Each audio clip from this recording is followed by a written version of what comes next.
Nothing really comes to you from outside of you. Everything comes to you from within your own consciousness. Everything comes to you from within your own inner feeling about yourself. Not according to what others think and feel about you, but your experiences come to you. Your cursing or your blessing, your good or your evil, comes to you out of your own inner consciousness. Think about us as the product of 3.5 billion years of evolution. I mean, we have struggled over all those billions of years to be alive and to match ourselves with reality. And so, because one of the things I've often wondered is, life is definitely difficult. There's no doubt about that. And it's unfair, and there's inequality and all of those things. And people are subject to all sorts of terrible things. But I also wonder, if you weren't actively striving to make things worse, just how much better could they be?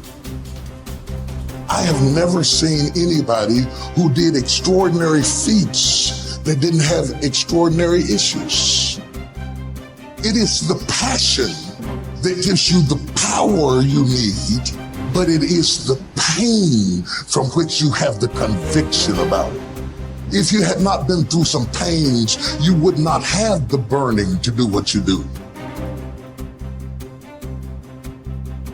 Everything that happens, use it for your upliftment, learning, and growth. In the midst of it, ask, what can I learn from this? What can I get from this? How did I end up here? There's something for you in everything that happens to you for you to learn from that experience. Look at it, examine it, analyze it, dissect it, take it apart until it reveals itself to you. And then get what you need from that and move on. But everything that happens to you. It's the decision to face possible failure. It's the decision to get up once you've failed. And it's the decision of what to learn when you fail. Do you learn that you're not good enough? Do you learn that you never should have tried? Or do you learn a lesson from the failure and get up and brush yourself off and remember that at the end of the day, you're going to go as far as you're willing to fight for, and that's it. And if you're willing to fight to go all the way, then you will go that far. You will set a new bar. You will define for people what is possible. One of the things that you want to avoid is one of the erroneous zones I call procrastination, which is simply hoping and wishing and filling yourself with maybes and being bored and all of these kinds of things.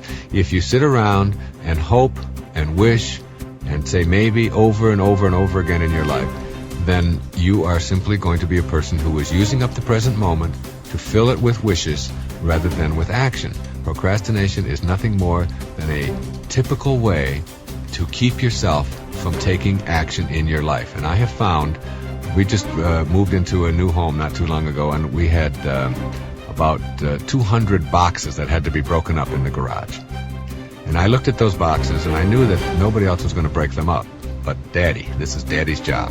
And every day I'd go in and I'd look at all of those boxes and I'd say, no, I really don't want to deal with that today, and I'd let that go. And then came the time when I, just a few days ago, when I went out there and I said, I'm just going to break up 5. I'll just do 5. And then if I do 5 every day for the next 3 weeks, I'll have them all broken up, and then I'll call them and they'll come and pick them up. Well, that's the key to eliminating procrastination, because as soon as I did 5, I said, well, I can do 5 more. And I came in about an hour and a half later and I had the entire job done. I have found that to be true with virtually everything in my life. If I can put it off and put it off and put it off, but just do one sentence and you got your letter written. Just sit down, and instead of telling yourself, I've got to write this long, long letter to my mother and I haven't written in a long time, you don't do that. You say, I think I'll just write 1 paragraph to her today. And then all of a sudden, the whole thing is done. Just one little action, one little step, and you have the whole thing corrected. In Hamlet, there's a line that says, refrain tonight, and that shall lend a kind of easiness to the next abstinence, and the next more easy. For use almost can change the stamp of nature. That's so beautiful. For use almost can change the stamp of nature. You can change your very nature by just refraining, by just doing something in the moment. So whatever it is right now, as soon as this tape is over, and it'll be over in just a few minutes, as soon as it's over, whatever it is that you've been procrastinating about or thinking about doing but haven't gotten around to do it, just do an opening on it. Just start it. And you'll find that that simple little act is what gets you going. And it's always, and where does that come from? It doesn't come from acting. It comes from thinking. Thinking makes it so. So rid your life of hoping and wishing and saying maybe and all of those kinds of things, and instead move beyond that and say, anything I can visualize in my mind, if I can get it there and hold it there, I can act upon it. So I will act upon it in the now, in the working unit of your life, now, today, this moment.